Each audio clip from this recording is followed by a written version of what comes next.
রবিবার দুপুরে দুজনে মিলে চলে গিয়েছিলাম একটি জায়গায় বেড়াতে। অনেক দিন কোথাও বেড়ানো হয় না।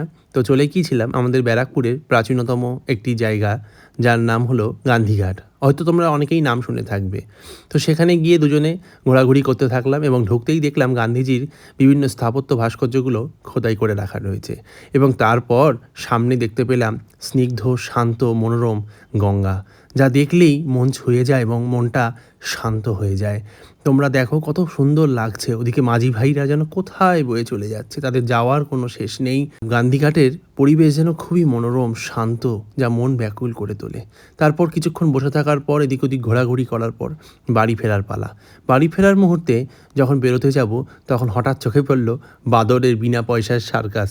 দেখো, তোমরা দেখতে পাচ্ছ যেন ওরা কত আনন্দ করছে, এবং এই বাচ্চা এবং মায়ের খুনসুটি দেখতে অনেক লোকের ভিড় হয়ে গিয়েছিল।